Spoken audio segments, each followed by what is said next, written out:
Hello to everyone. If you're new here, welcome to my channel. In today's video, we will be talking about this creator. I'm sorry, I do not know how to pronounce her name, but she claims that she's cursed with 4C hair. So we are going to go over her video and I'm going to share my thoughts. And I'd also like to hear from you in the comment section.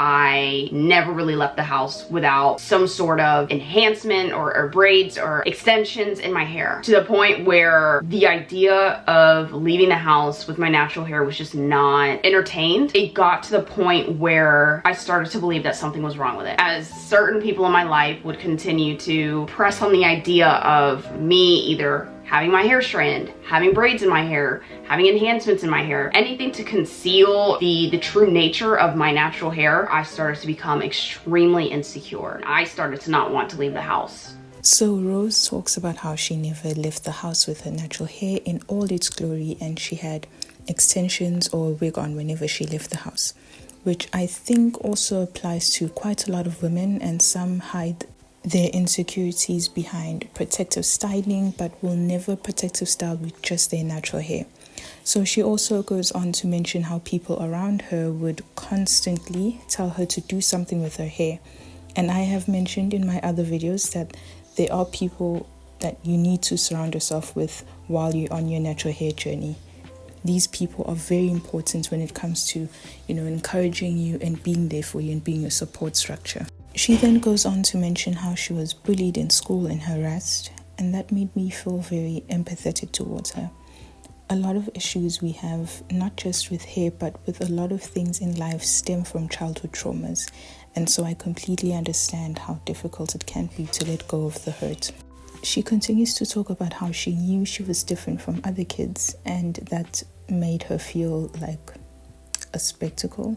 That's the word that she used. It made her feel like a spectacle. And we always hear people say things like embrace your uniqueness and individuality. I have videos where I preach that too. And for a lot of people, it is scary to do that. I understand that you might feel like you stick out like a fish out of water, but that feeling doesn't last long the more you practice being yourself. I have a gap between my front teeth, and I got bullied in my entire childhood, in my years in uni as well, and in my adult years as well. I'm 23 years old, and I've had people still say things about my gap. And it was a hard and a tough journey, which I'm still on, to realize that my gap adds to my beauty. I embrace it because I have taught myself that I have this gap because God thought it suited me best. You cannot keep allowing others to dictate how you feel about yourself. Life is too precious for that. There is no other you, and you need to appreciate your uniqueness. She also touches on how she would see videos of people pulling weaves and wigs off of black women, and I have seen some of those videos too, and not once have I found any of them funny. Now call me sensitive or you like, but I don't understand this obsession with some men wanting to humiliate black women, specifically black women. So that's a topic for another video, because if I continue talking about this, it will end up being a 6-hour-long video. We don't have time for that. Now she continues to talk about how she remembers having twists, and when it was time to take them down, she had a lot of breakage from the hair that was added on. So I want to mention that she did say she did like the twist with the hair extensions, but the problem was after she took them down, she didn't know how to take care of her hair. She just didn't like the shedding, the breakage, the texture, all of that. She didn't like any of it, and she also thought that the breakage was abnormal. And so the way that she was describing it, I'm assuming the breakage happened because she wasn't taking care of her hair while it was in twist as well. Again, she talks about someone close to her telling her that she has to get over it. That is the reality of natural hair, particularly 4C hair. So here's the problem with statements like that, or like these, is that yes, type 4 hair is more prone to a lot more breakage compared to other hair textures, and does require a bit more care, but saying that to someone who has never learned how to care for their natural hair makes it seem like our hair is just a headache, unmanageable, or a menace to deal with.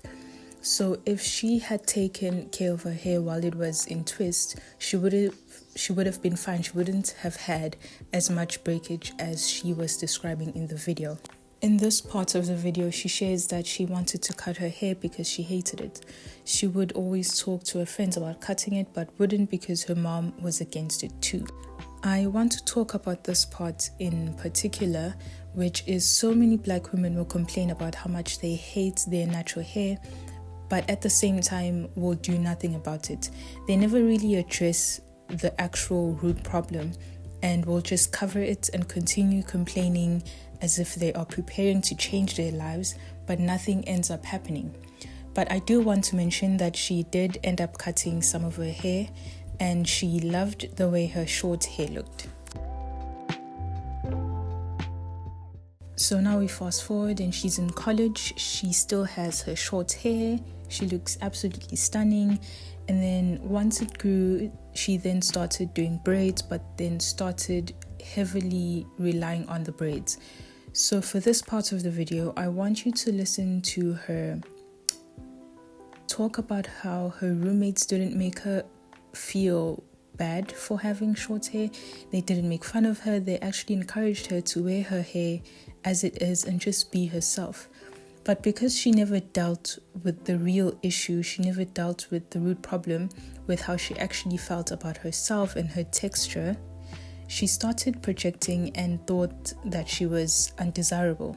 Back for the rest of my time in college after, I think that was like April of 2021, I wouldn't go more than a week without braids again. It even got to a point where like I was living with roommates who at that point we had got really close, and I was afraid to expose my natural hair to them because of how ashamed I was of it. And they would always assure me like, it's no big deal, like it's fine, like your hair is fine. They were just like, you don't need to hide it from us. But I was just living in fear of undesirability due to my hair. I'm going to need everyone to listen to me when I say this. Please know that cutting your hair will not magically change its texture. You can cut your hair 100 times, it will grow back the same. So you have to acknowledge that you have an issue, maybe internalized texturism, and you need to address that issue, because if you don't, you will have a difficult hair journey. You will make yourself small around others and start comparing yourself to your friends and your family. And I'm sure we've all heard that comparison is a thief of joy. You're going to start feeling like everybody's judging you even though they are not. So I will summarize this part of the video. She had a terrible salon experience and she had to start again. And I also have had my fair share of horrible salon experiences, and I do have a video on that. All I can say is that as Black women, I think it's time that we take matters into our own hands and stop trusting some of these people. Not all of them are bad, but quite a lot of them cause us stress and don't treat our hair correctly. And so it's about time that we taught ourselves how to braid our own hair, wash our own hair, just overall take care of our own hair. Now, this is where she starts losing me. I again understand her story and I can relate to certain parts of it, but in this day and age, with all the information we have online and all the videos on YouTube that we have of people with so many different hair textures, even type 4 hair textures, with long hair, thick hair, healthy hair, thin hair that's also healthy, we cannot say our hair is a curse, a problem to be dealt with. At some point, we have to admit that we are the problem. I do want to mention that she did say she is going to give it one more shot, but I do want to say, not just to her, but to anyone struggling with their natural hair, is that if you don't stop with the negative self-talk, you will never be able to fix your issues. I will say that my favorite thing about her video was the comment section. It was so lovely seeing such encouraging comments and so many women uplifting her, as we should. We must support each other. But There was one comment that caught my attention, and I can't help but agree with the comment. About a year ago, can't remember if it's a year ago or 2 years ago, but I came across a video by this content creator, Joy L, and she was talking about how exhausting it is to constantly hear women with type 4 hair on YouTube crying about their hair online. And she also mentioned people like Star Puppy, who I used to follow as well, but then over time some of her videos were just, again, exhausting to listen to. Constantly hearing someone complain about their hair is just something I don't want to constantly watch. I just want someone who will uplift me and just teach me how to take care of my natural hair.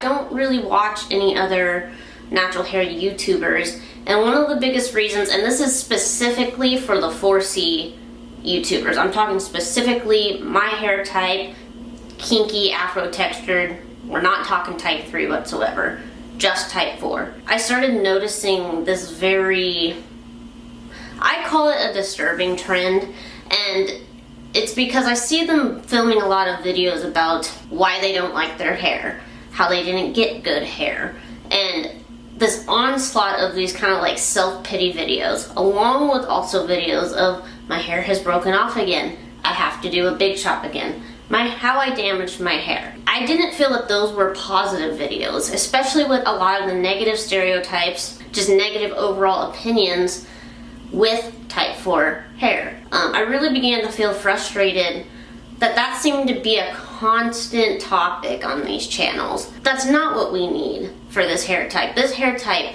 deserves so much more recognition for its versatility, for its uniqueness, and for how beautiful it really truly is. I would like to leave you with this comment, which I think sums up everything perfectly. And guys, thank you for watching this video. I hope you enjoyed it. Let me know your thoughts about the overall video or what was shared in the video down in the comment section. And I will try and make more commentary videos on my channel.